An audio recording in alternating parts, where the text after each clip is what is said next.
Specialist with the SELPA. Julie. I'm Julia Frenti. I'm a behaviorist at the county schools. Sandy. I'm Sandy Kalaki. I'm a school psychologist and social emotional specialist with the SELPA, and also a distance learning mom to a kindergartner and a third grader. There you go. In the trenches with you. Okay, so I believe Barb, my administrative assistant, emailed out the PowerPoint last week and then again this week, but I will go ahead and share my screen so everybody can follow along. As a reminder, we are recording this presentation because we will be posting it on the SELPA website for either you to access at any time or other parents to access at any time in the future. So with that being said, we're going to go ahead and get started. So just some things to think about for today. We're going to be sharing a lot of information, and we know it can be overwhelming, but we're going to hopefully be sharing some strategies and some tips that might work for you and your family. So be thinking about your child or children and what you think might work for them as we go through this afternoon. Be realistic. Select strategies that you think are realistic that might work for you. And a big thing with behavior is we have to be committed. If we're trying to work with anybody who has some behavior that needs to be changed or modified, it'll get harder before it gets easier, and it takes time. So it's not going to happen overnight. And if it does happen overnight, you're going to become a multimillionaire, because that's the trick that we all want to know. So we're going to start off with a very simple breathing activity. I think we can all relate to the level of stress and anxiety that is within our community lately, and with things that might be pending with the way numbers are. So we're going to start with this very simple breathing activity. It's 4-7-8 breathing. This is something that you can absolutely do on your own. I'm going to have to exit for just a minute because I have to fix my volume. Hang on just a second. Or you won't be able to hear her. Okay. Let me go back.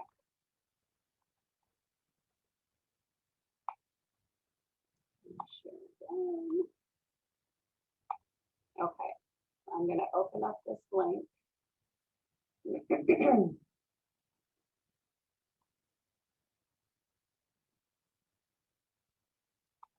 And you're going to see a couple visuals on this. And the premise is you take in a deep breath for 4 seconds, you hold it for 7, and then you release, you take a deep breath in through your nose for 4, hold it for 7, and then blow it out through your mouth for 8. So we're going to wait until this little box here starts again. And then we'll start a very simple breathing activity that can just help center us. And this is something you can do at any time when you're starting to feel anxious or getting a little stressed. So we're going to take a breath in for 4.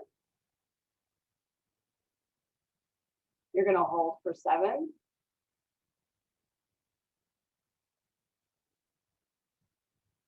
And breathe out. Get it all out of your lungs. We'll do it one more time. So you're going to take a breath in for 4.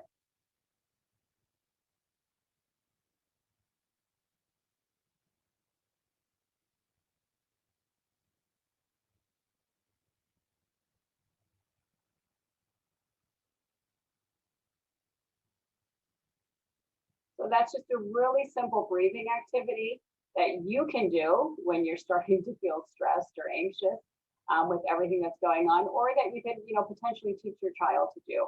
And a lot of the classrooms are incorporating some of these mindfulness activities. We will be sharing several other quick little mindfulness tips throughout the evening.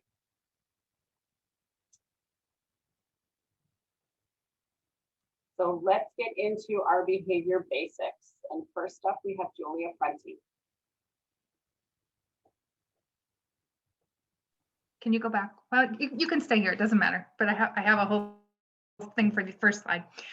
For behavior basics. So today we're going to start by reviewing just kind of some basic concepts and some fundamentals of behavior. You've probably heard about ABA ABA stands for Applied Behavior Analysis. And what is that? What does that mean, right? In simple terms, it's an attempt to solve behavior problems and teach new skills. It's a scientific problem-solving approach. We look at the behaviors like an investigator, and we look at the behavior itself, and then we also look at how the environment impacts the behavior. And we use those findings to make changes. The goal of ABA is always to produce socially significant behavior change, which means improving the lives for our kiddos, their families, their teachers, and their classrooms. So I want to talk to you for a minute about the ABC model. Antecedents, behavior, and consequences are often referred to as ABC.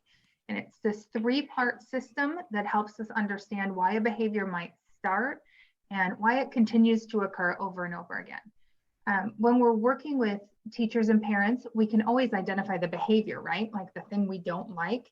The ABC model will look at that relationship between the behavior and the environment, looking at what comes right before, which is the antecedents, and what comes right after, which is the consequences.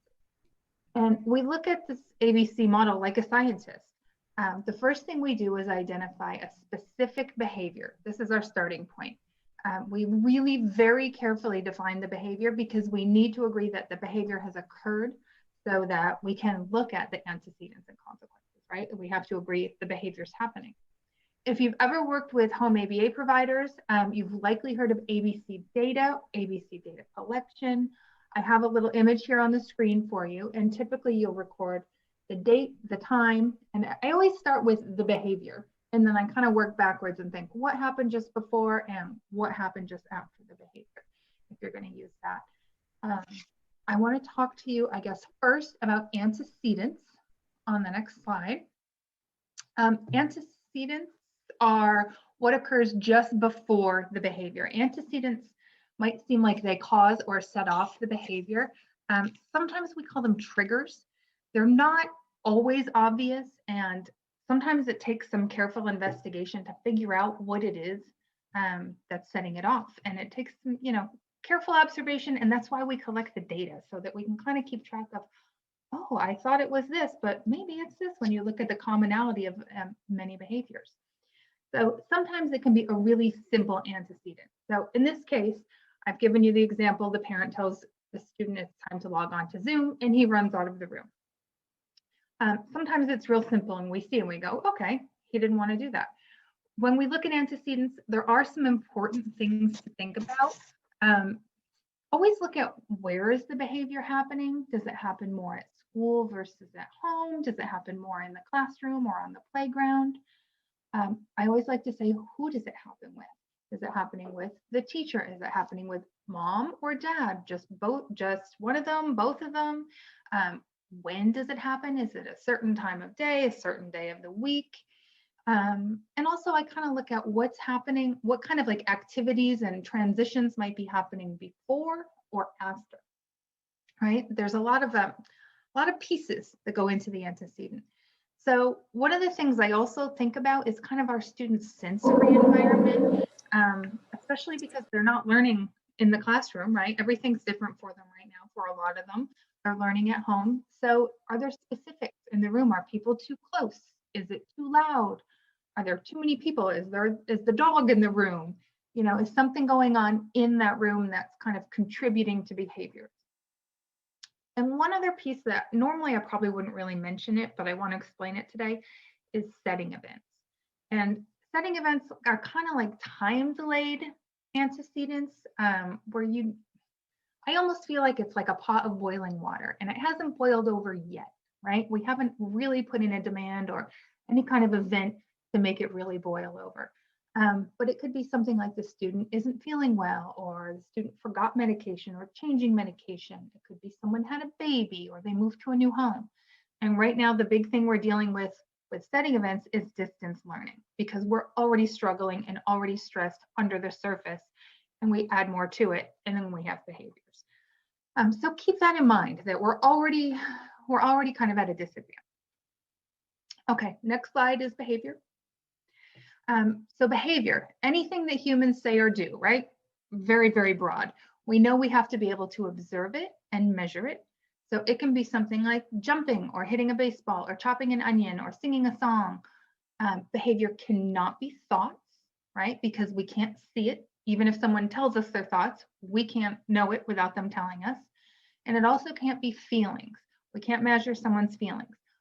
Keep in mind, we can measure the behavior that goes with feelings. So we can't measure sad, but we can measure crying. So observable and measurable. We like it to have a beginning and an end. We like to be able to count it. And we define it really carefully so that we can all agree that the behavior happened. And think about kind of some of the general words that we use when we talk about things. I'm gonna just tell you a couple of like not the greatest examples. Disrupting class, right?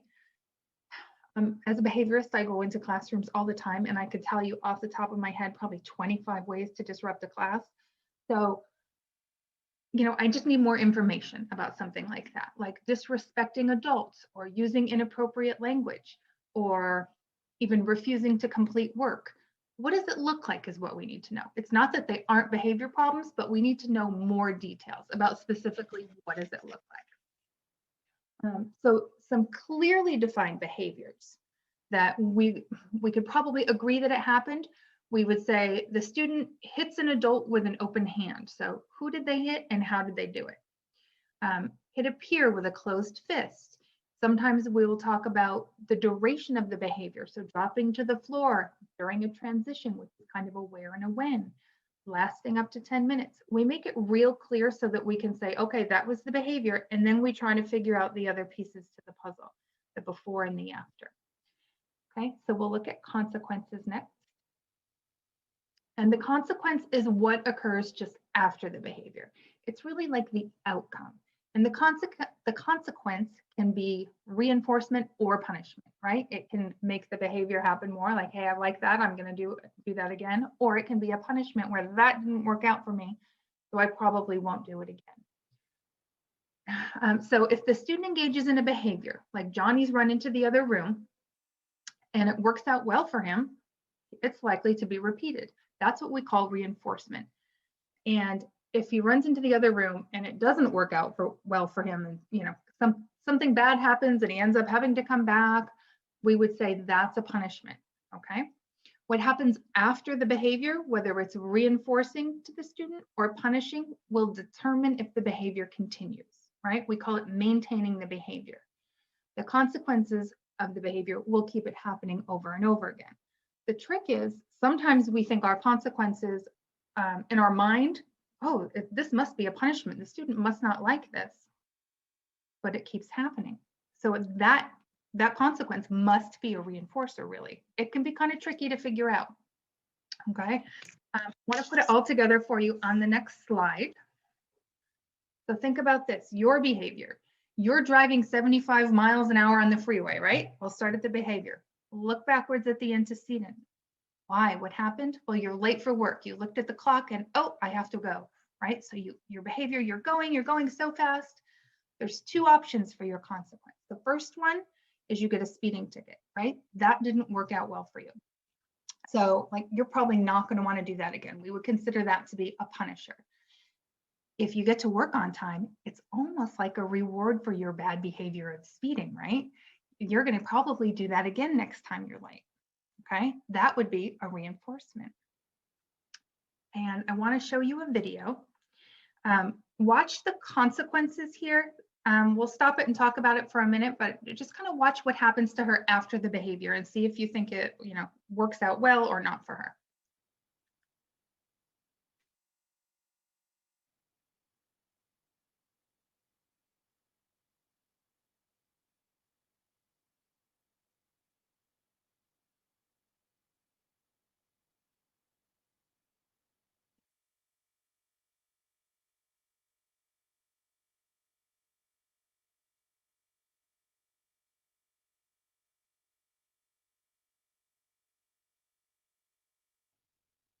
Is anyone hearing sound? Yeah, Regina needs to unmute, I think. Anything that comes before behavior. Behavior, observable and measurable. Consequence, anything that comes after a behavior. Way to go, Johnny. That is the right answer. She's always talking to him. He's always right. Yeah, well, I think life is stupid. Watch what I'm going to do. I'll get you, Mr. Smarty Pants. Why did you do that? You cannot hit people at school. You should know better. Go see the principal now.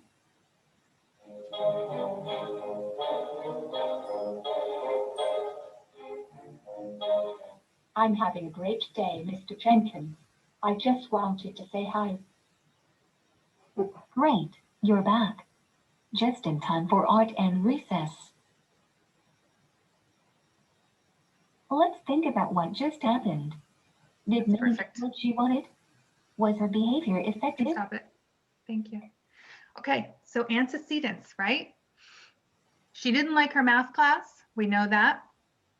That might even be a setting event, right? She didn't like it. It was already kind of brewing under the surface. And then the teacher praised the peer. So she, she got upset about that, maybe a little bit jealous. Her behavior, she stated, watch what I'm going to do, and then hit him on the head. And think about the consequences, right? The first thing that happened, the teacher yelled at her, right? But the teacher gave her attention. So that might have been reinforcing for her. She got sent out of the room, right? She missed math class, which we know she doesn't like. So that's probably reinforcing. She went in and gave the principal a high five, right? We all think in our mind, oh, going to the principal's office is a bad thing. Well, in this case, she just walked in and high five. So it was probably pretty reinforcing. We know that she got to hurt this little boy, and if she was mad, it might have given her a sense of satisfaction, which could be reinforcing. And then when she came back from the principal's office, math was over, and now it was time for art and recess. So we have to look carefully at our consequences and make sure that they are achieving the goal that we want, right? It can be tricky to sort that out, and that's why we use all that data collection. And I believe Sandy's going to explain the functions of behavior now. All right. That's correct, yes. So Julie did a really great job of segueing into functions because you really look at the ABCs to figure out what the function of behavior is. And that's why I love applied behavior analysis and using positive behavior supports to change behavior, because it's sort of science. You really do have to do some detective work and look at what's going on. And it's also part art, because once you figure out what's going on and you decide what you're going to do about it, there's so many creative ways to address the behavior. And you don't need a behavioral science degree to use applied behavior analysis. You might be thinking, wow, this is way over my head. But when you really think about it as a parent, you know your child better than anyone else. You know what makes them tick. So there's the antecedents right there. You could probably think of tons of antecedents to some of your kids' behaviors right now because you know them so well. You also might know what happens right after the behavior that might be causing those behaviors to happen again. And in addition, you know all sorts of information that might help you figure out some of the setting events and what might be impacting their moods or their behaviors. Maybe they didn't get enough sleep the night before. Maybe there's other family factors that are coming into play that are maybe changing their mood or causing them to act out in certain ways. So really, as a parent, you're armed with so much information already. And just kind of understanding these basic elements of the ABCs and getting into function, which we'll talk about in a second, that's going to arm you with an extra tools to sort of not only figure out what's going on, but also ways, creative ways to figure out what to do about those behaviors to decrease those behaviors from happening.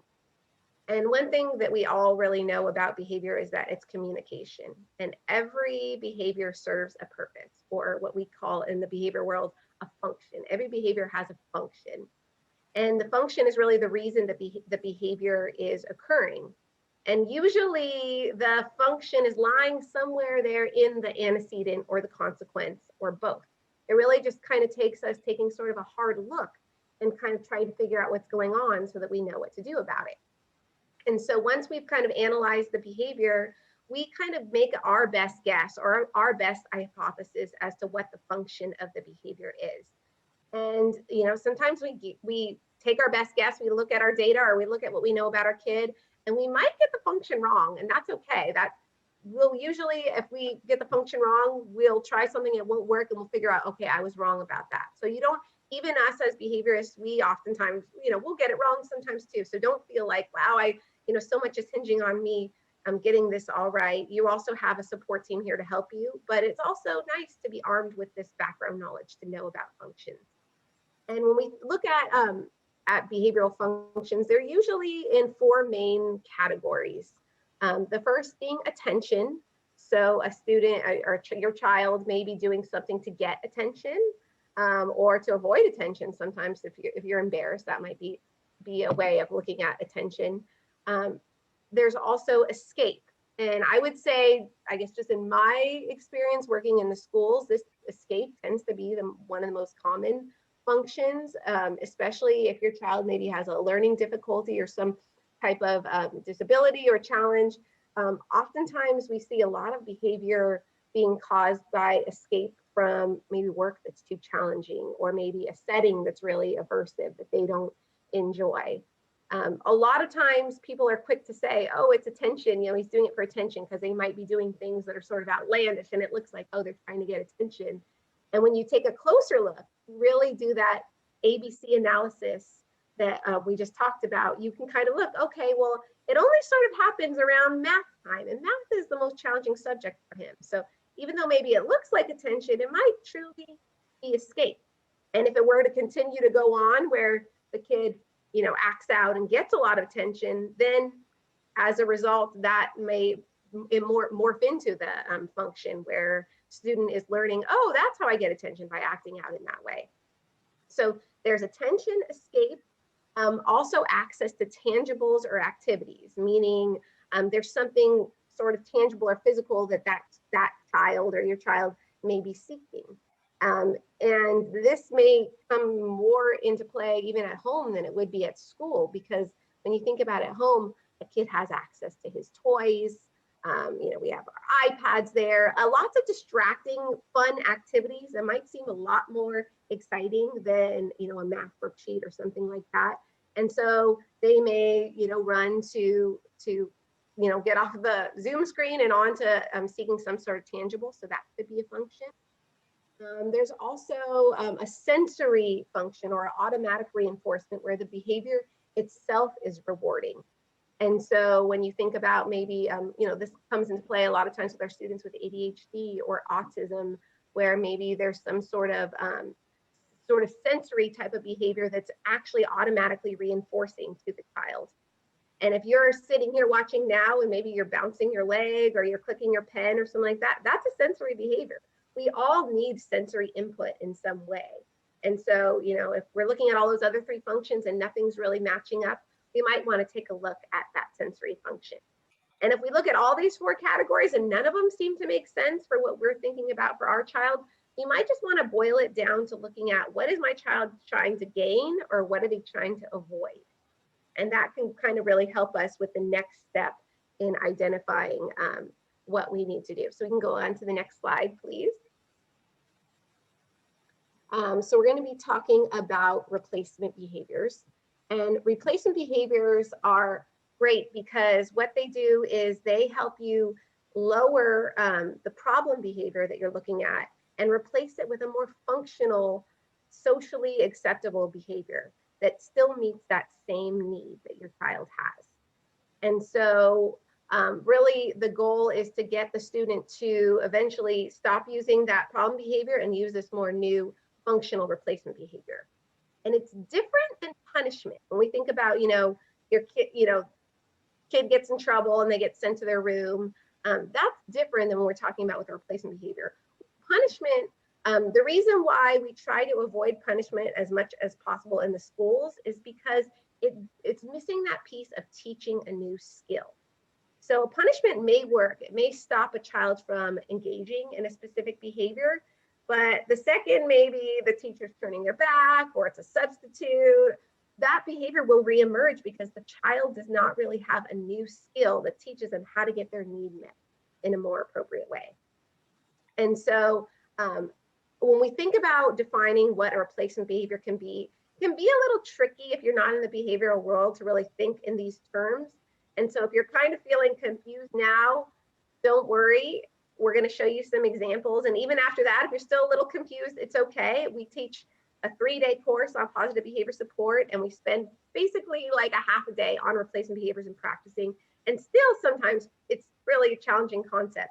But when we just boil it down to kind of like some simple steps, I think you'll find that you can do this. And if you can't do it, you have a team of people, educational people around you that you can support you. One thing that you do want to keep in mind when we're looking at a replacement behavior is that it needs to meet the same need as the problem behavior. It has to get that need met. So if say a student is hitting, that the behavior is hitting another kid or a sibling, or maybe even you, right? If you try to make the replacement behavior, he'll stop sitting and he'll hit calmly, it won't work. That's not a replacement behavior because it doesn't help him meet that need that he's trying to get met. So if he's hitting, he's doing that for some reason. He's trying to get some need met, and sitting quietly is not going to meet that need. So we'll go into that a little bit more as we give you some examples. You can sort of see how this works out. But one of the things that's so great, if you can successfully teach a replacement behavior, that's something that your child can keep with you for the rest of their life. So if you can teach them something more functional to do than the problem behavior that they're doing now, and they can learn that, they can take that on through all their grades and into their, beyond school to all different settings, to social settings and things like that. And what a gift that would be if you could teach your child a more functional way to get their needs met. One thing that it's important to know about a replacement behavior, and Regina kind of alluded to this already, is that behavior is tough. And so just simply coming up with a replacement behavior and saying, this is what the replacement behavior is going to be, this is what I'm going to get my child to do instead, is not enough. We need to teach that behavior. We need to model that behavior. We need to practice it. And we need to reinforce it, or in more layman's term, we need to give rewards along the way, steps towards meeting that behavior. Otherwise, they're just going to fall back on those tried and true behaviors that they know are getting their needs met. Maybe it might not seem pro-social, but it's working for them, and that's why they continue to use it. So learning a new behavior can be challenging and tough, and it does take time and diligence, but it can be done. And we've seen it time and time again in the schools, and it's so rewarding when the student actually learns to do something more functional and improve their quality of life and everyone else around them as well. One tip, if you're like, this is way over my head, I have no idea. If your child has an IEP right now and they happen to have a behavior plan, maybe they were already exhibiting some behaviors back in school, most likely that behavior plan should already have what the problem behavior is, if it's the same, what the function is, and what the replacement behavior is, and also what are the strategies that the staff was going to use to decrease those behaviors. So if your child does already have a behavior plan, that's really a nice first place to look to start. All right, so we can move on to the next slide. So just a little phoning. So let me get this straight. I don't have to cry and yell to get my cookie. So the problem behavior is yelling and crying, and we are going to try to teach. Well, this is a little baby, so this is different. But if someone were to cry and wanting to get a tangible item, we're going to try and teach them how to communicate, how to get that cookie in a more appropriate way. Maybe it's asking, maybe you're thinking, well, every time my child asks for a cookie, do I have to give it to him? Is that what I'm going to need to do? No, we're going to talk a little bit about something called first then contingencies. Chris is going to talk about that in a little bit, and that might sort of help for some of those things where maybe they can't get something immediately or they can't get it all the time.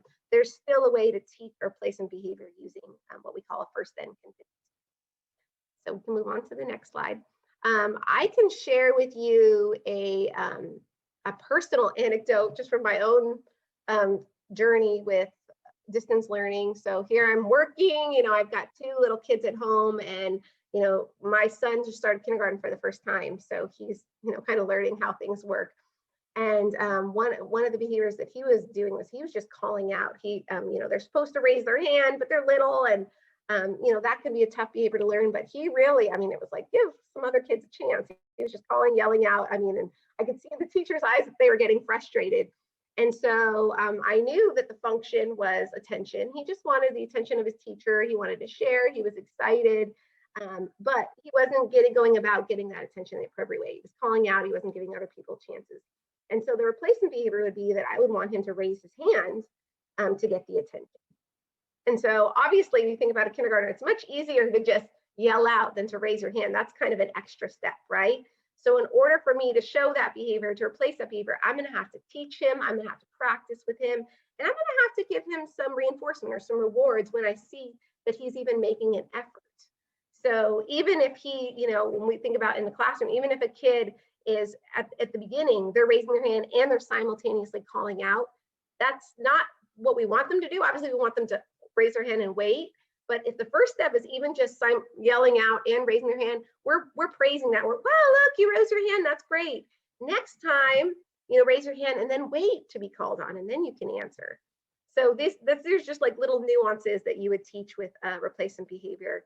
I did sort of make a little behavior chart for him to use, and I think we have a sample of that later when we talk about strategies, so I won't go too much into that. But that's just sort of an example of a simple function and a replacement behavior that would go along with it.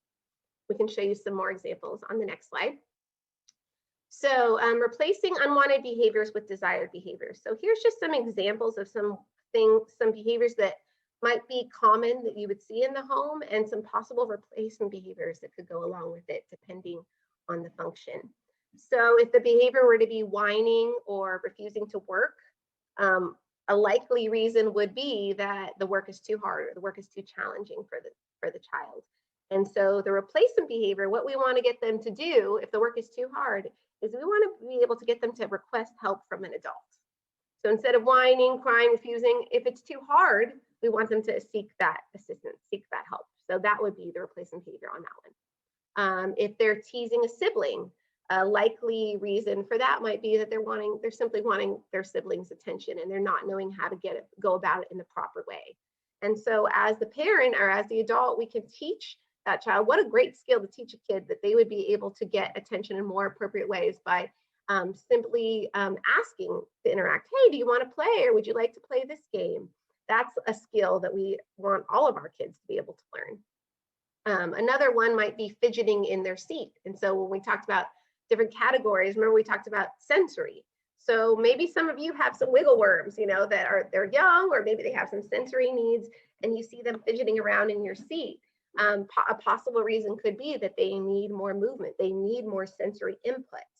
And so one possible replacement behavior might be requesting to move around. So they might ask, oh, can I take, my house, we have like a little lap, can I take a lap? And, they might need that sensory input so that they can sit down and they can focus. A little later, we'll talk about some other strategies that you can use if your child has some sensory needs. Go Noodle and other types of great resources. But just one little thing that I guess I will comment on is if you notice that your child is fidgety in their seat and they're moving all around everywhere, when the teacher does give a break, or it is break time, the last thing you want them to do is sit around and go on an iPad or watch TV for their break. You want them to get out and get some movement.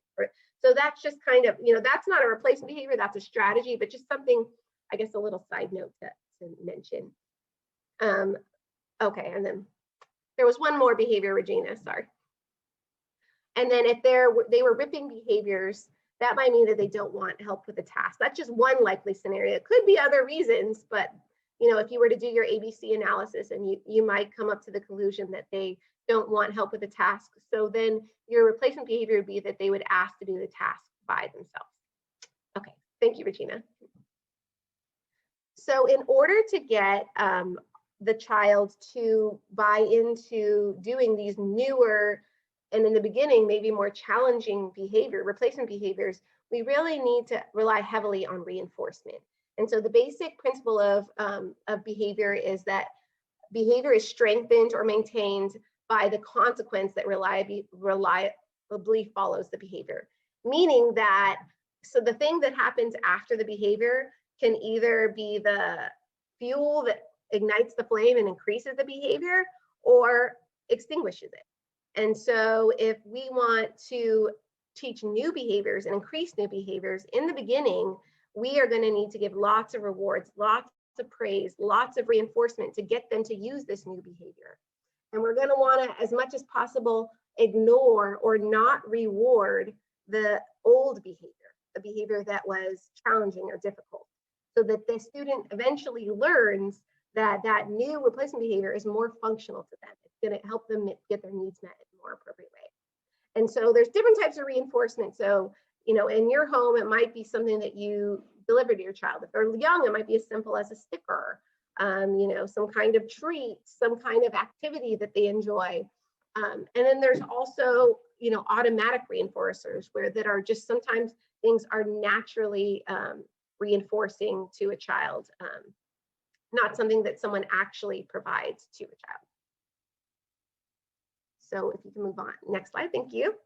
There's positive reinforcement and there's negative reinforcement, and it might not be what you actually think it is, because any reinforcement is basically increasing the likelihood that the behavior will happen again. So a positive reinforcement would be something that you would add to, or you would give to a child for doing a good job. It might be a thumbs up, like I said, a sticker, could be some kind of prearranged reward. That's positive reinforcement. Another powerful reinforcement that you can really use to your advantage is negative reinforcement, which not to be confused with punishment. A punishment is something maybe adversive that you add to someone. A negative reinforcement is you're taking away something that they don't like. And a classic example, one that I love to use a lot in the classroom, especially if the function of it is escape and they're trying to get out, is a homework coupon or a homework pass.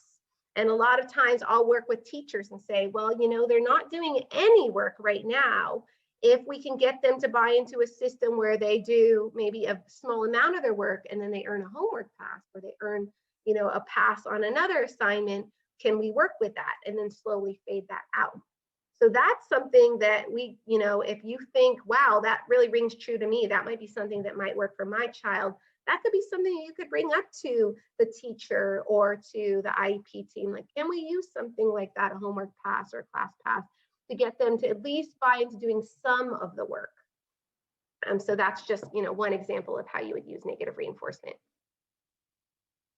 Just a little funny slide. So here we've got a guy, he's up for, he's done a great job.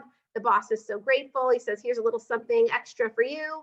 And then what does he open up? He's got his Pokemon cards. And that kind of makes me laugh because I've got a whole bundle of Pokemon cards here, because that's hugely reinforcing to a lot of my kids. And now, even with distance learning now, we're working on goals. And if they're meeting their goal, I'm mailing them Pokemon cards. We're still keeping that system going because that's exciting. But if I were to, you know, if your boss were to say, hey, you know, we ran out of money, but we will offer you, you know, an advanced trainer, you would not be very excited about that because that's not reinforcing to you. So it's just kind of a little funny cartoon to illustrate the note that whatever we do decide that we're going to choose for reinforcement, it has to be something that's motivating to the child. And usually when we're at school, we might use something we call a reinforcement survey, where we're, you know, asking the child what they like, or we're asking the parent.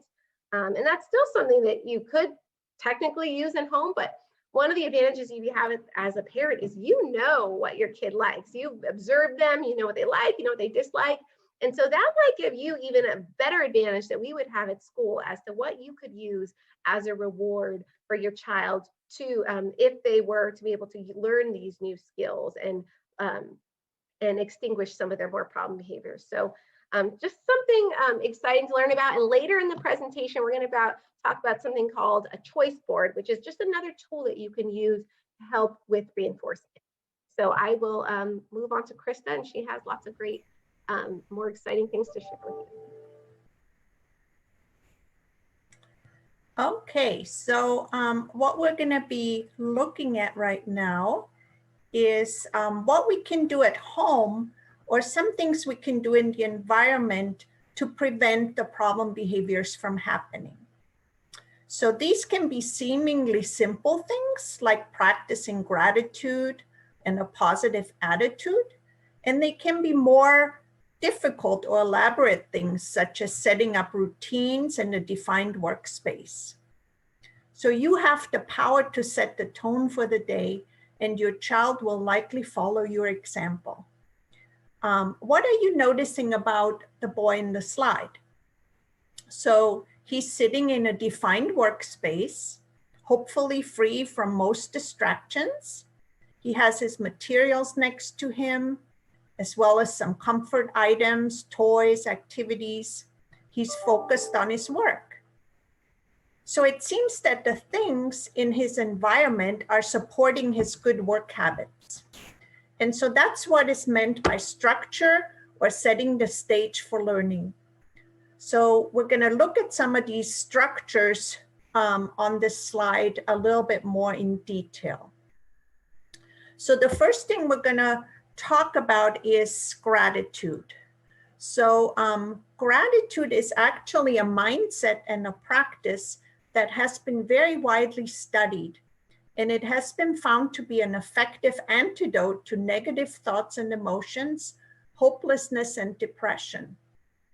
If you practice gratitude daily for just a few minutes, it can have really great benefits. So in these challenging times, for example, what are you grateful for? What are the things that, you wake up in the morning and you say, well, at least I have this, and I'm grateful for that. So on this slide, you will see some examples of how one can practice gratitude. So for example, you might do a daily sharing. It can be over the dinner table or at some time when you're all sitting down together. So we talk about 3 positive things that happen over the day. What are 3 positive things that we experience today? If the child can write, we can do a gratitude journal. So a journal where we write down the different things that we're grateful for.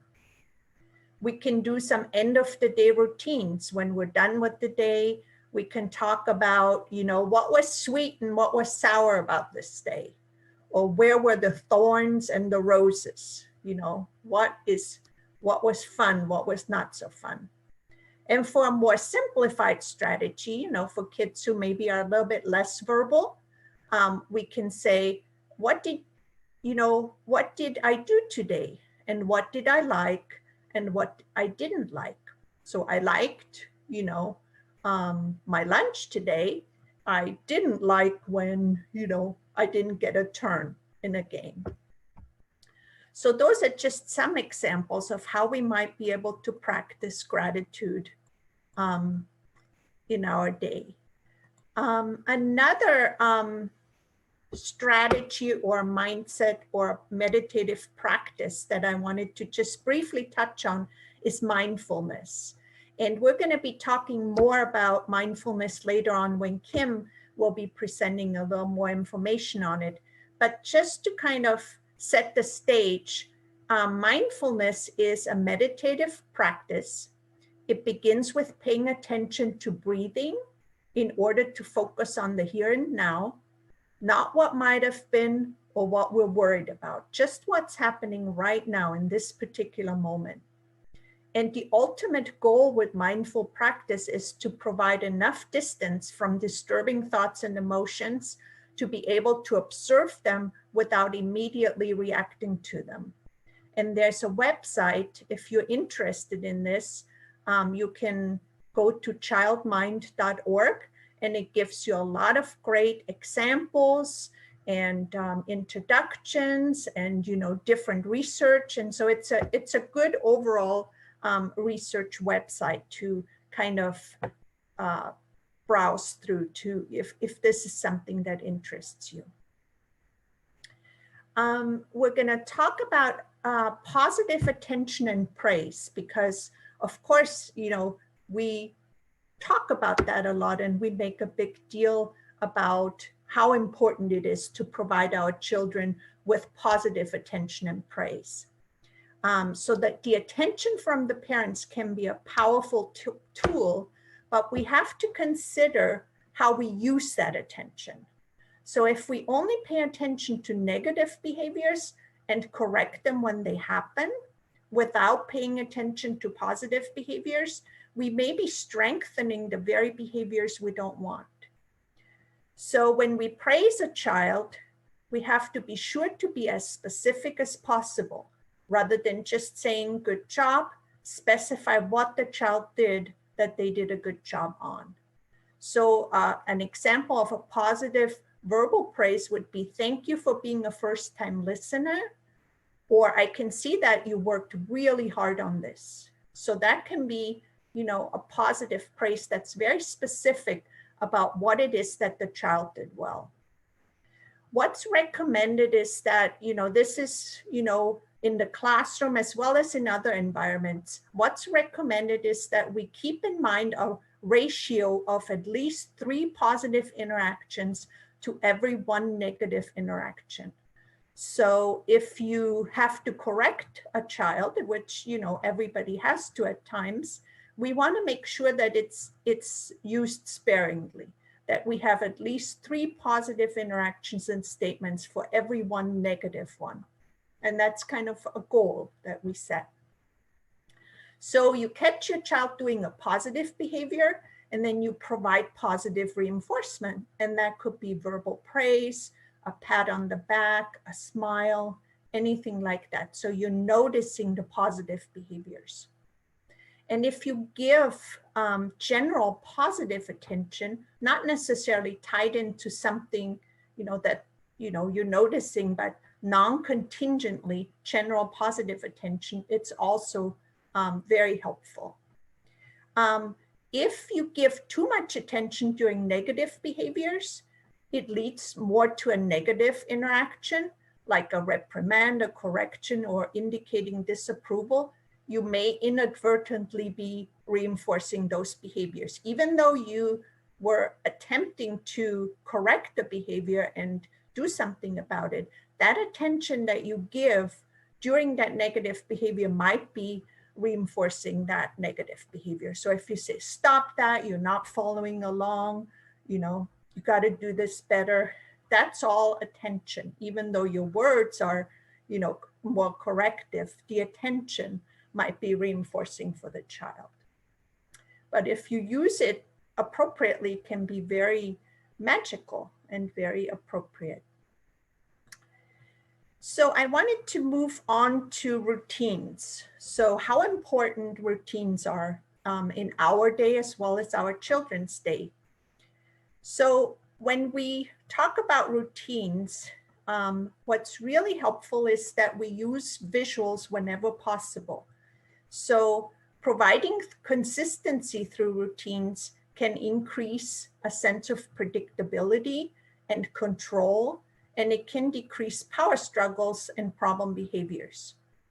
So if you have simple rules, that can cut down on the time and effort used to address outbursts, problem behaviors.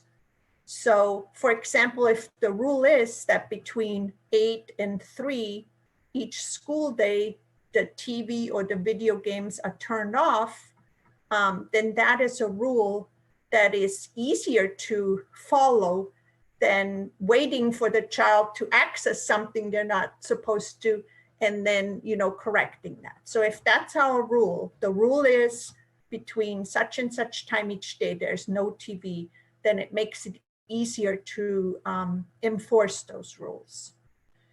So structuring the day is really important. So what is this particular time used for? So it's time for, lunch right now, or it's time for work right now.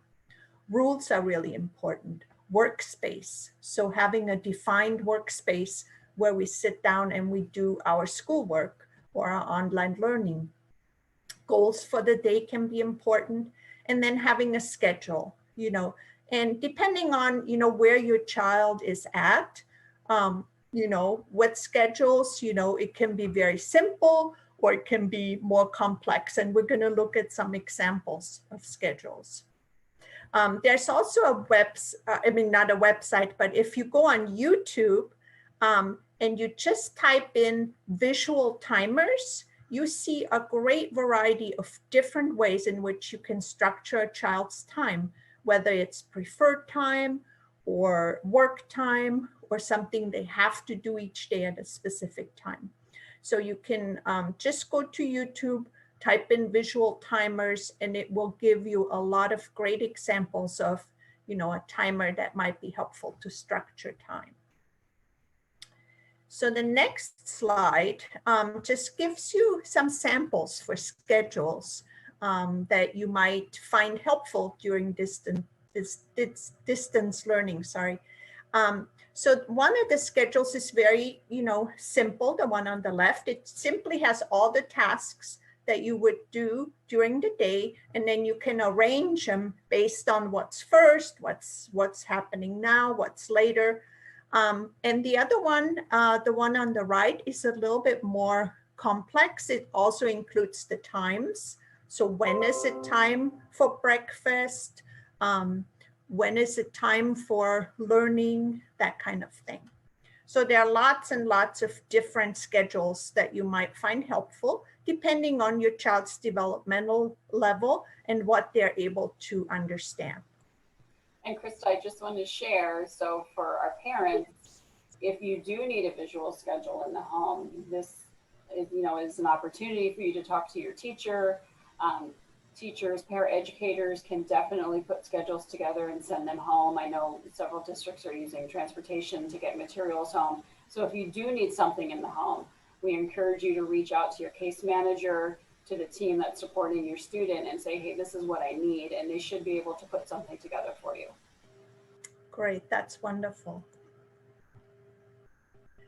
So there's a website that is very, very helpful if you're interested in putting together some visuals, schedules or work tasks, or pictures for kids to kind of follow a routine. And that website is called Do to Learn.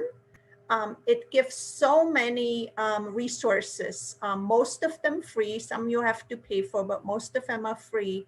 And it can help you to put together some very nice visuals for all different developmental stages and ages. So if you want to go on that, if you don't know it already, and just kind of look around at all the great resources they have, I would recommend that. And then there's another resource on our Ventura County SELPA website. It kind of lets you, I guess Regina's gonna show that to us. It lets you look at a lot of different resources like a First STEM, contingency, social stories, reinforcement systems, anything that you might need. Feel free to look on there and see, what you might find helpful for your child. So Regina is showing that website right now. The other thing, Krista, I'm going to take a moment and share with everybody also. We're in the process of updating our website. And on our homepage, we have this button here, Distance Learning COVID-19 Information. And when you click on it, we have now these new buttons. So if you're a parent, you can go here. And there are, I don't know, 100 resources maybe that we have organized by grade level, by topic. I believe they're alphabetical. No, they're not alphabetical. But these are all here as well on the SELPA website. This is new. So I just wanted to share that because we're pretty proud of that. Nice. Okay, let me go back to PowerPoint. Okay. All right. So we're going to talk a little bit more specifically about behavior strategies, reward systems, first, then contingencies, and then breaks. So those are some strategies we're going to look at a little bit more carefully. So it's important to keep in mind that in addition to telling somebody what to do, it's often helpful to show them what to do. So just like we as adults orient ourselves to posters and signs and roadmaps, children respond better to seeing things rather than just hearing about them. So if you look at the poster on the slide, it basically looks at positive strategies for families, kind of like a little roadmap on what we need to do to have a successful day. And so if you use visuals like that in your home, it can really be helpful because you can remind a child what to do and then refer to the visual. And that kind of, reinforces some of the things that you're trying to teach. So any visual would be really helpful. Visual aids can also foster independence because children will learn to pay attention to them, which kind of decreases the need for us as adults to tell them what to do over and over again. So showing and telling usually works better than just telling. So this is just an example of the importance of visuals. So now we're going to go on to reward systems, and Sandy talked about reinforcement, kind of the building blocks for that. And so how can we use this information to build in some reward systems or some reinforcement systems? So one of the important things to keep in mind is that the reward for the appropriate behavior should be bigger than the reward for the inappropriate behavior. So if a child does an appropriate positive replacement behavior, it should lead to a better outcome and a higher reward than if they resort to their negative behaviors or problem behaviors. So it's an important guideline because if the child gets more out of misbehavior than good behavior, why should they engage in the good behavior? So also, we want to clarify a little bit what is meant by a reward. So a reward is not just what we give to somebody, but it's also a positive consequence, such as attention from others, relief from a task, sensory input, access to something fun. So lots of different things can be rewarding for a child. So as long as we use that principle that they should get more out of doing a positive behavior than a negative behavior, I think we're on the way to really building a meaningful reward system for the child. So Sandy mentioned earlier about how she's trying to reinforce or encourage her son to raise his hand more and to call out less. So she's sharing this sample behavior chart, and she's using that not only to tally how often he raises his hand or how often he calls out, but she also uses that to kind of collect a little bit of data on what progress he's making in terms of raising his hand and calling out less. So it helps to measure progress as well as, reinforces the child for all the tally marks that he gets. So if he earns more tallies or more stars or stickers for raising a hand than calling out, then he earns a sticker. So he earns his rewards that way. So this Chris, is really I'm happy to report that we don't need that anymore. We were able to phase that out. He learned the new behavior. Woo! And so, yeah. All right. So this is a thing of the past. Yes. That's awesome. Wonderful. So on the following page, we also have some additional behavior charts that you might want to take a look at. There is a website called freeprintablebehaviorcharts.com, and they have so many different types of behavior charts, like dot to dot or a puzzle or a start to finish kind of behavior chart. So here are just a few examples.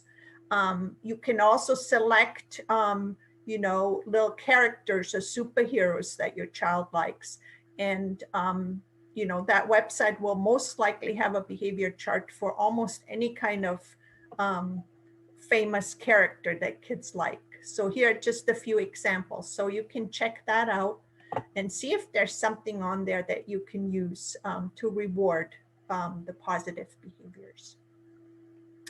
So on the next slide, we look at the first then contingency, and Sandy mentioned that earlier too. So a first then contingency is in a way like a reinforcement system, but it is also a first attempt at establishing some kind of a contract with a child or some kind of a contingency.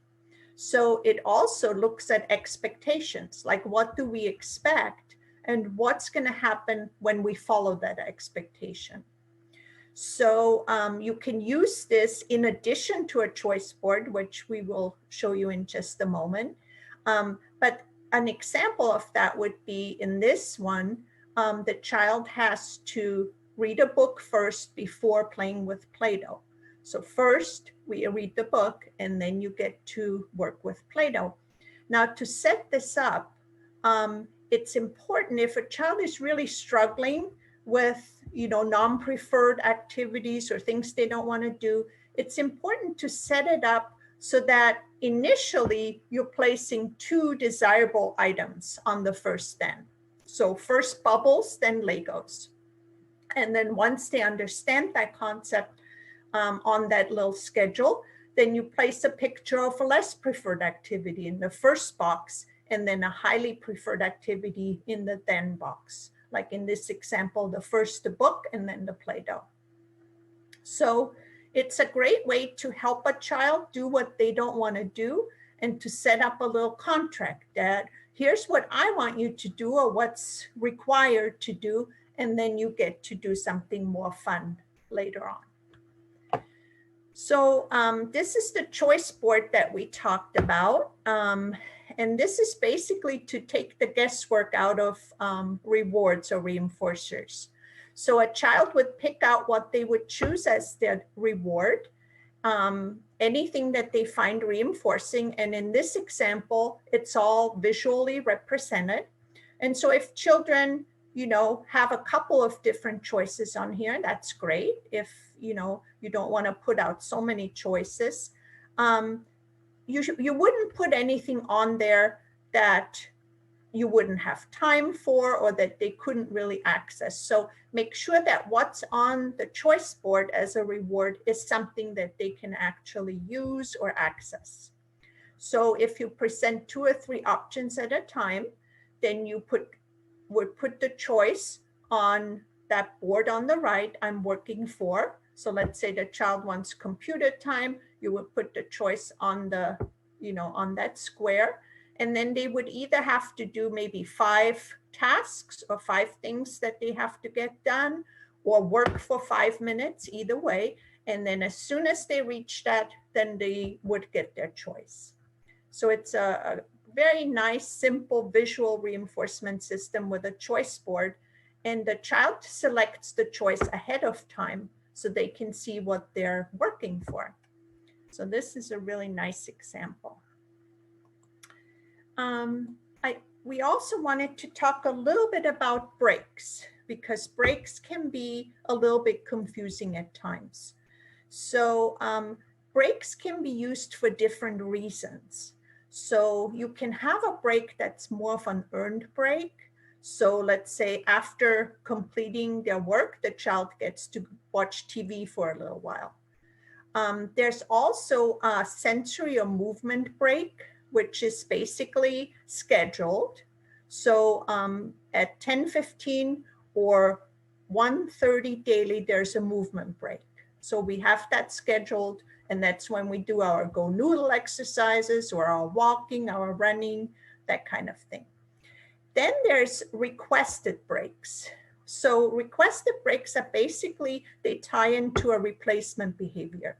So when the demand gets too high and the child simply needs some time away or some time to regroup, they would request a break. So the guidelines for the requested breaks are they shouldn't be too rewarding. So you wouldn't want that kind of break to be tied in with something, like iPad time or something so rewarding that the child has a hard time coming back from that. So not too rewarding, not to be confused with time out. So let's say they do something undesirable and you say you go to your room for a few moments. That's not that kind of break. Also, this kind of break needs to be structured. So we need to specify where the break is taken, how long it will be, what activities are allowed during the break. And some possible choices here would be eating a snack, playing outside, reading, connecting with a parent, maybe snuggling, telling jokes, anything like that. So I just wanted to point out that there are there are different types of breaks for different reasons, but we kind of need to set them up ahead of time so a child knows what to expect and what types of breaks that they can take. So that being said, we are going to take a break ourselves.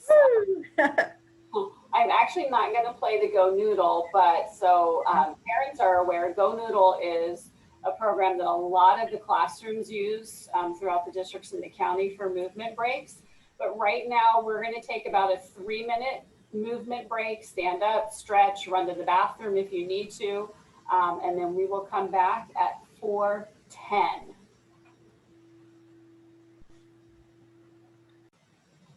Not hearing any. We are going to move on to Kim. All right, welcome back from the break.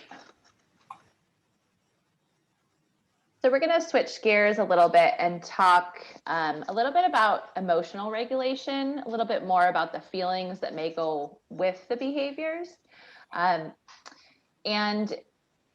something that we know is that when we're not emotionally regulated, we're really not able to learn.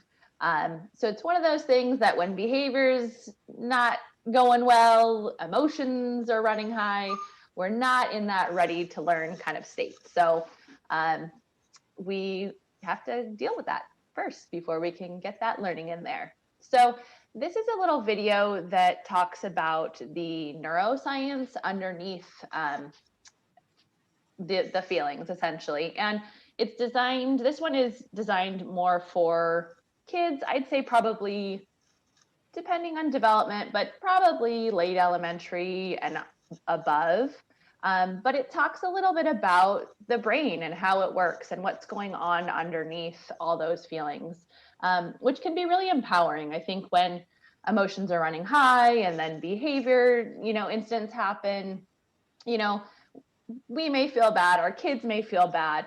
And really, we're all human. Our brains all work the same way. And this kind of breaks it down a little bit and can show kids, hey, like this is what's going on with our brains. And we can learn how to do some different strategies and skills so that we can handle these feelings and behaviors in a different way. Okay, just tell me when to stop it, Kim, okay? Okay, maybe around 2.5, 3 minutes, just to kind of give some info. No.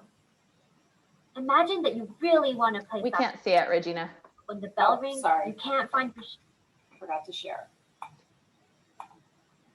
I think I have this down by now. Your shoes. When you finally get out to the field, the teams have been picked and it's too late for you to play. Maybe you got so mad that this small problem became a big problem in an instant. When we lose control of our emotions like this, we can call it flipping your lid, kind of like the way a pot might do if it was too full and too hot. A little while later, after you've cooled down, you might even feel sad when you realize that when you had a big reaction to a little problem, you could have hurt someone's feelings. What if I told you that this happens to everyone? Your parents, friends, teachers, and everyone else you know can flip their lid and lose control of their emotions sometimes. We all need to work on managing our feelings. Have you ever wondered why we can have such a hard time keeping our emotions under control? It can be really tough being a kid these days. There's just so much going on every day, at home, at school, even after school. Sometimes it's hard to keep a lid on things, and we act in ways that are not kind or caring, even though we don't mean to be hurtful. There are so many situations that we encounter every day that can cause our emotions to bubble up. Maybe you felt upset or frustrated when you were working on a problem or activity at school and just can't seem to get it right. Maybe something unexpected or embarrassing happened to you in front of your friends. Maybe you had something important to say but didn't get a chance to say it. These and many, many more situations can cause both kids and adults to flip their lids. So why does this even happen? Well, it has to do with the way our amazing human brains work to help keep us safe. This is your brain, the part of your body that controls everything you do. Let's take a closer look at the parts of the brain and how they can work together to help us keep a lid on things. The brain is a pretty complicated organ, so we're going to use our hand to help us visualize what's happening up there. Let's imagine that our brain has an upstairs and a downstairs. Here, where our thumb is called the midbrain. This is where our emotions and memories are created and stored. Below that is your brainstem. The brainstem controls the things our bodies do that we don't have to think about, like breathing. It also controls our automatic reactions to certain situations. For example, if you touch a cup with hot tea in it and it's too hot, your downstairs brain feels the pain and will pull your hand away to stop you from getting burnt. It's an automatic reaction. You don't have to stop and think about what to do. Or imagine you're out on a hike and a bear wanders onto the path. Your brain doesn't stop and think, what kind of bear is it? Is it friendly? Your downstairs brain notices that you feel scared. It takes charge and in a split second decides whether or not you should fight, fly, another word for run away, or freeze. Because of the way our downstairs brain reacts to these situations, we can think of it as our emotional brain because it reacts instantly without needing to think things through. It's always ready to take charge in any situation to help keep you safe. So,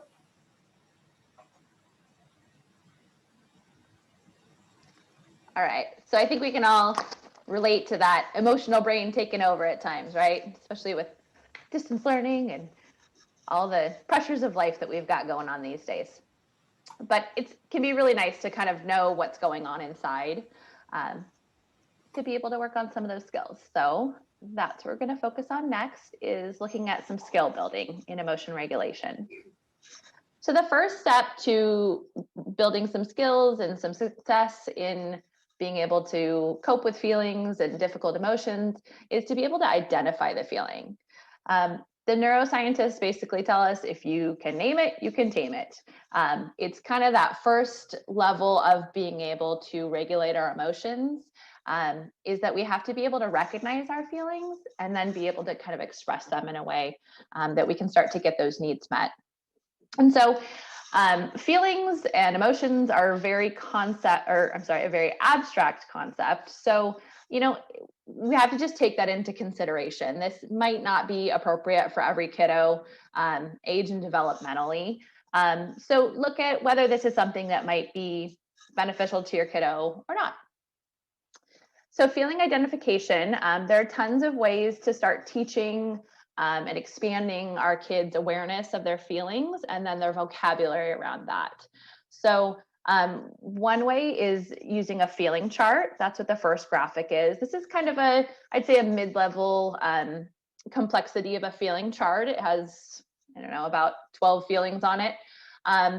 So we want to look at, how many feelings is our child currently able to identify? If your child's able to identify happy and sad, or happy and angry, then we want to start with a pretty simple feeling chart. And the link here has some different feeling charts that are available. There are some with 5 feelings on them, and there are some with 50 feelings on them. So you really want to look at where your child's at and then just expand a little bit more from where they're at currently. So, some different ways that these can be used. You can just post them as a visual. You can go through them with your kiddo and start to recognize, oh, hey, let's look at this face. What does it look like? What looks like the eyes are kind of scrunched down, the mouth is kind of squiggly. It looks like maybe that character is feeling like frustrated. How does your face look when you're frustrated? Let's notice how does my face look when I'm frustrated? And just starting to kind of talk and think through some of these feelings and start expanding some awareness of those feelings. Another really great resource is the zones of regulation. We've started to see the zones used in a lot of different classrooms and school settings. So your kiddos may already be aware of the zones of regulation. If that is something that your child is already aware of and used in school, it might be worth asking your school team how they use the zones of regulation and if they have any materials to send home for you. Because it can be a really great curriculum and tool to work on feeling identification And the great thing about zones is it's not only identifying how we feel, it's also sensory and physical regulation, which is really bridging both of those together.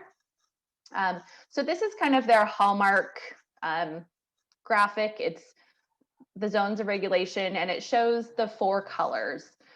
So the green zone is kind of the target zone that we want to be in when our kids are in school time and ready to learn. So it's kind of a happy and calm feeling, feeling like ready to learn, focused, having enough energy to attend and pay attention, but not too much energy and not too little energy. The blue zone is a little bit underregulated. So maybe sad, maybe sick, maybe tired, not quite having enough energy to really be able to attend and take in information. The yellow zone is a little bit too much. So maybe a little frustrated or a little worried or nervous, and maybe a little wiggly, maybe too much energy. Then the red zone is that flipping that lid, that emotions have run high, behaviors probably also, you know, going haywire. That's that red zone. And so the zones of regulation is a curriculum that developed out of the social thinking kind of group. And there's just strategies and lessons to help kids get from the red or yellow or blue zone back to the green zone and ready to learn stage. The link on the bottom of this slide shows Leah Kuipers, who's the creator of Zones of Regulation.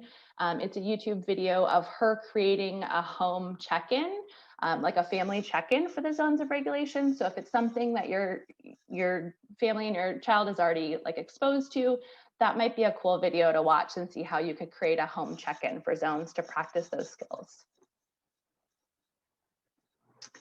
All right. So once we've got some awareness of our feelings, then we can move on to teaching and modeling the coping skills. So coping skills are strategies that we use to essentially, you know, handle those difficult emotions, be able to regulate those feelings a little bit better. So the first graphic is actually out of the Zones of Regulation. It's the lazy 8 breathing. And so some of you might have seen this. I think it seems like it's becoming a little bit more popular. So it's a visual graphic where you use a physical component. You actually trace the 8 as you're breathing in, and then as you cross the star, you breathe out. And so it's teaching kids to slow their breathing and do that calming breath. I don't know if anybody's tried to teach kids how to do calming breath, but typically the first thing that happens is they go and start to hyperventilate. And that actually takes emotions way over. So it's not really very helpful. So this is a nice way that you have the physical to kind of trigger that, okay, I got to calm down and count through the breath essentially. So that can be a nice skill.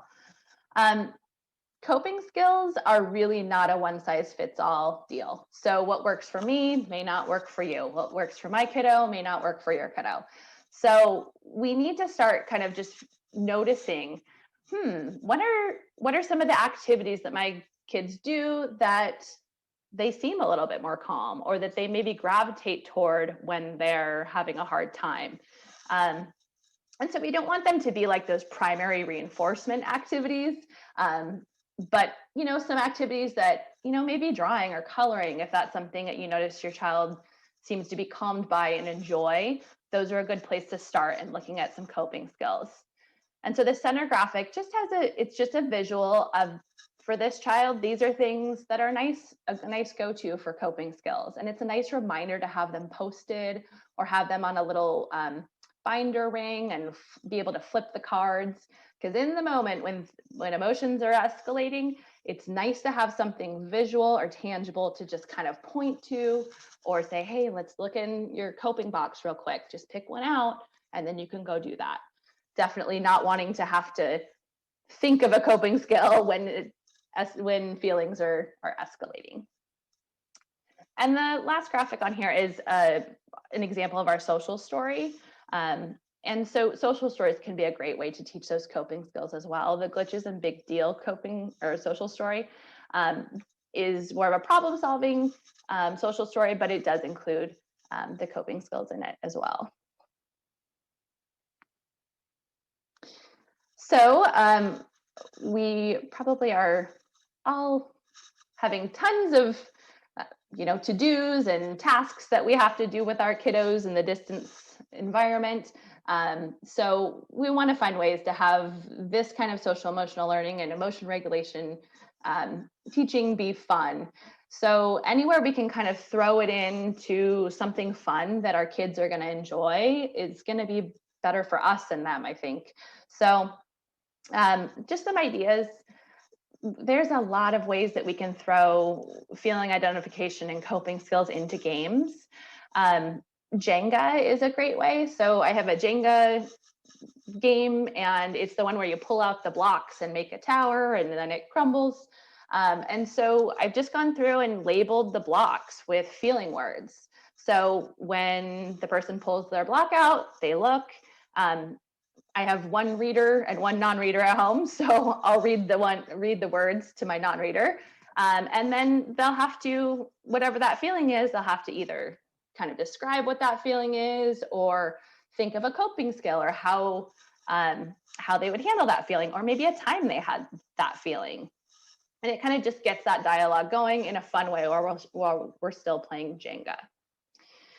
Feeling bingo or coping bingo is a really easy way to practice these skills. If you Google feeling bingo or coping bingo, you'll get tons of free printables. Same thing with the coloring and art activities. There are a lot of really great, fun little crafty printables online. Reading books on feelings is another great way to just, most of our kids have to do that 20 minutes of reading a night. So let's sneak in there some of the feeling vocabulary and teaching. So for our younger kids, that might be some of the more, talking about feeling mad, or, there are some pretty direct feeling books for the younger kiddos. For older kiddos or developmentally more advanced kiddos, it can be just their English homework. Most of our kids are probably reading books or literature or something in their class. So maybe it's talking about, hey, what happened in your English assignment with those characters? Oh, wow. They got into that conflict. How do you think this character felt? How do you think this character felt? Wow, when I feel that way, it's pretty tough. How would you handle it? How did they handle it? And just kind of opening a dialogue about that. All right. So problem solving goes along with, once we know what feelings are going on, we can start to identify them and express them. We have some coping skills that we're aware of. Then we're going to have some tools to be able to solve some problems. And problem solving is a huge skill that we definitely all want our kids to be good at. And it's a pretty complex skill. So these are some ways that we can break it down into more of a simple step-by-step strategy that we can practice so that our kids can get good at tackling those problems. So in this first graphic, our problem solver, we've got a 4-step problem solving strategy. So first, it's just, what is my problem? Recognizing there is a problem, what is it? Then identifying, what are some things I could do about this problem?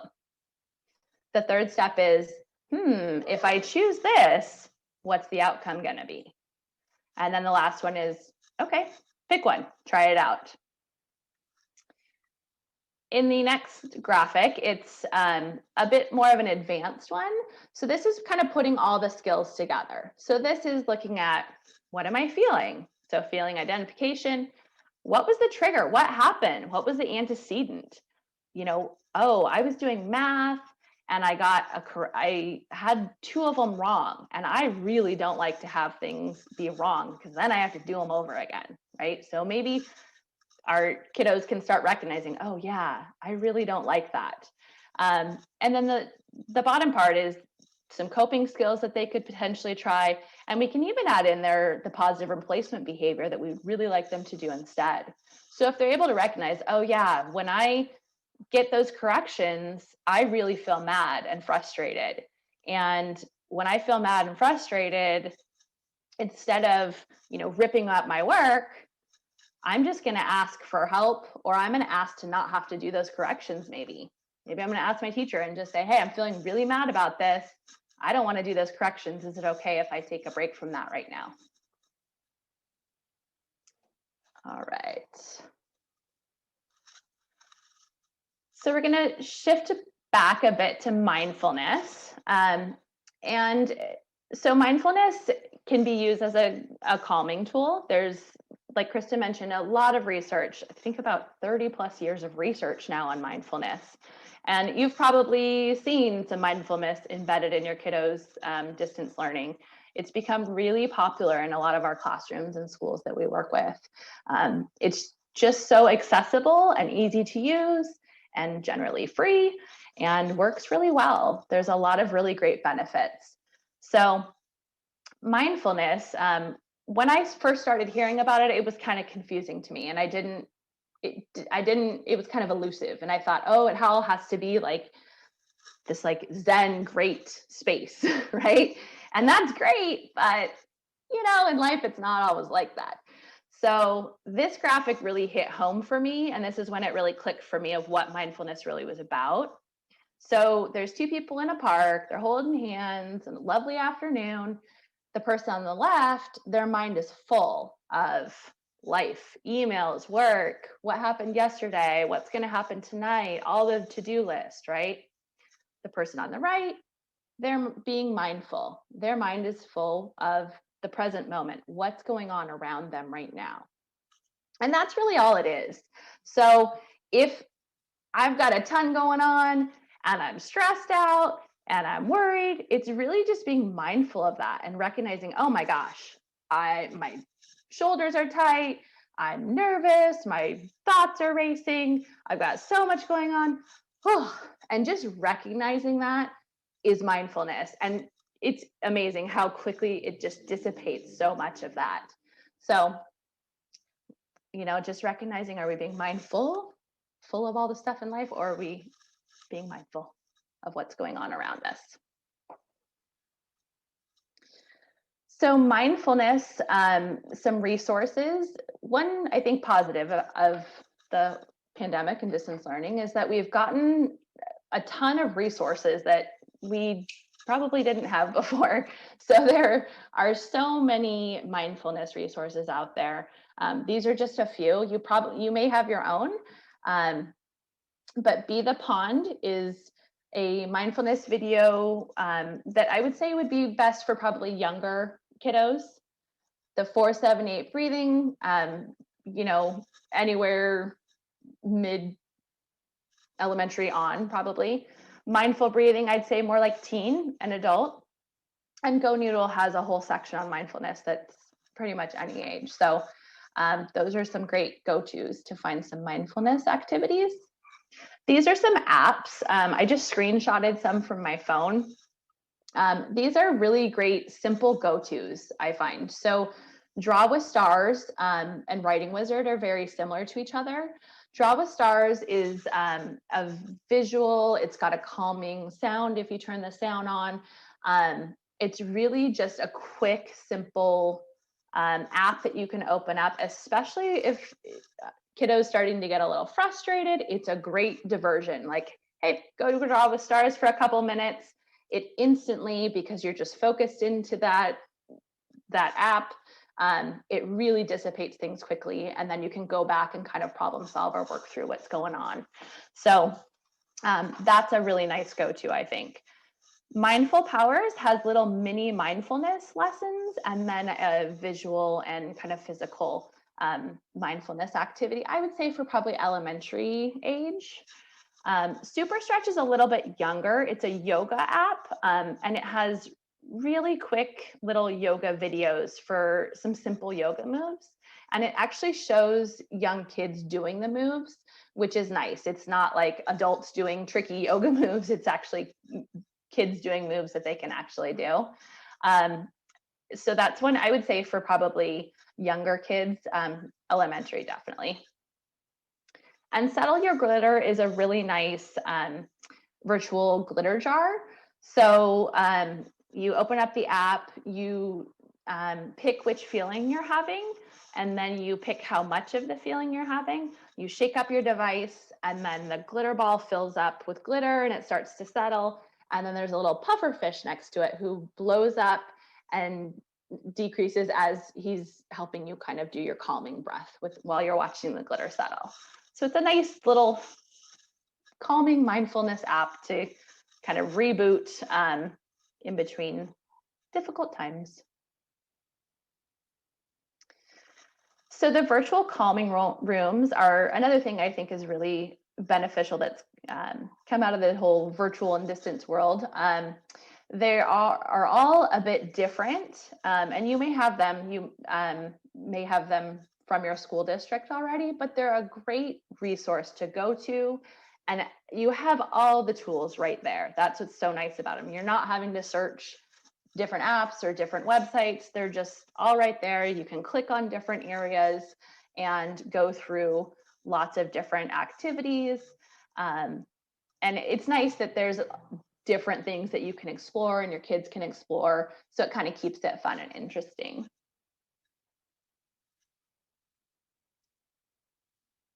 I really like that website. Yeah. Is that yeah. from Keith Matheny? Is it that one?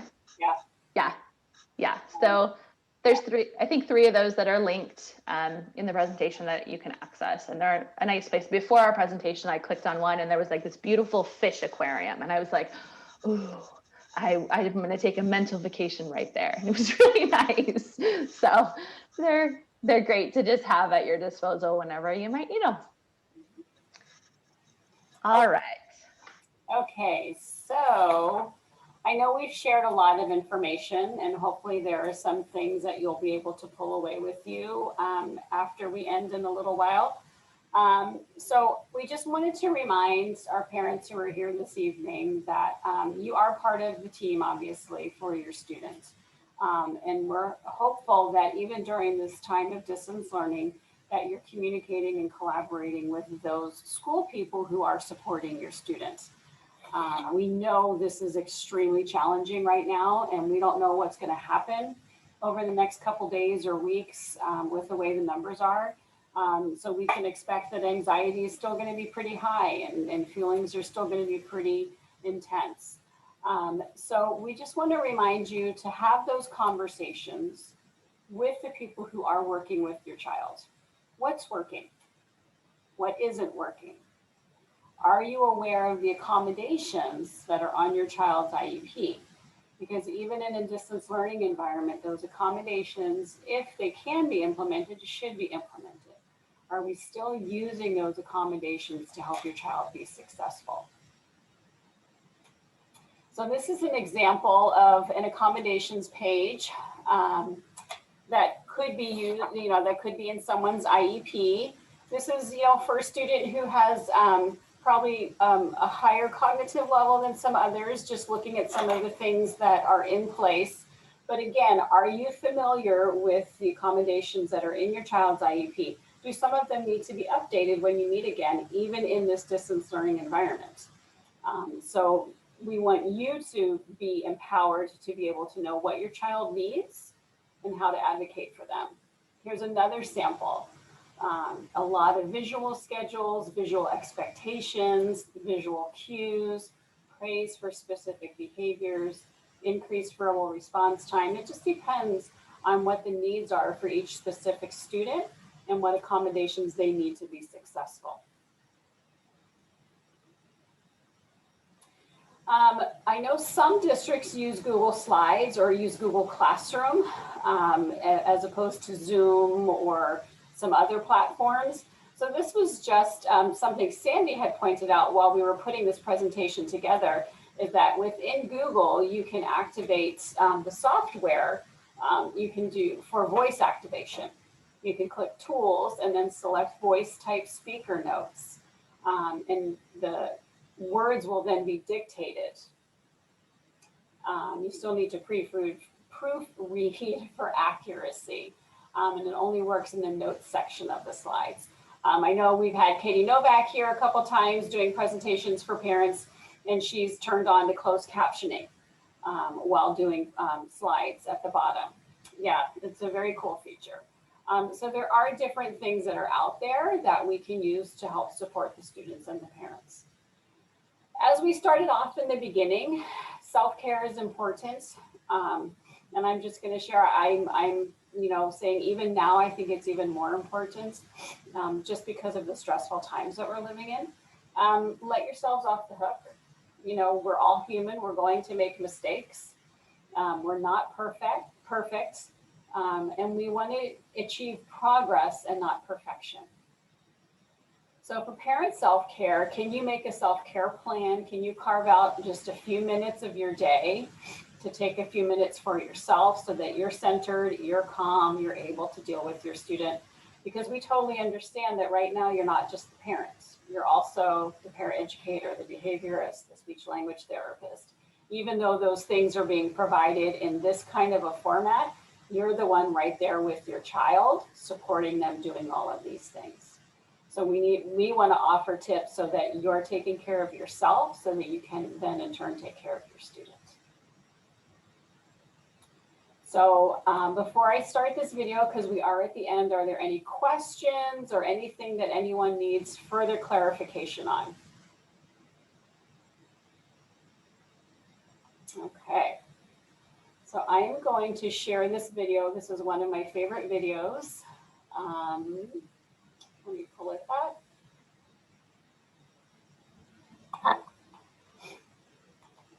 Share the screen, and then when the video ends, you are free to leave, and we really appreciate your time today.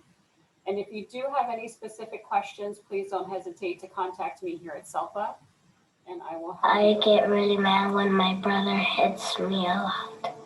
I don't like it when you say you don't want to play with me. When I'm mad, my brain can get a headache and it can start hurting. Your blood keeps pumping because you're like really mad. And you start to get sweaty because you're getting really, really mad. And then when you start getting really mad, you turn red. When your body can't really control yourself, mad just takes over your body. I just get out of control. It's kind of like if you had a jar and then the jar would be your brain and then you put glitter in the jar and that would be how you would feel. If you shook up the jar and the glitter went everywhere, that would be how your mind looks. And it's like spinning around and then you don't have any time to think. And you sometimes punch stuff and people when you don't really mean it. When I get angry, I feel it in my heart. I really don't like when I get angry. The amygdala really reacts, but the prefrontal cortex tries to keep it down. When I feel like I want to, get really angry and yell, I just sometimes, take deep breath. First you find a place where you can be alone, then you find some way to relax and calm down. When I need to calm down, I take deep breaths. I breathe in through my nose. Sometimes I close my eyes or just take deep breaths. It's coming down, it's not moving. It's slowing down and then it stops. And the heart pumps slow and then it goes into your brain. It's all the sparkles are at the bottom of your brain. My brain slows down and then I feel more calm and then I'm ready to speak to that person.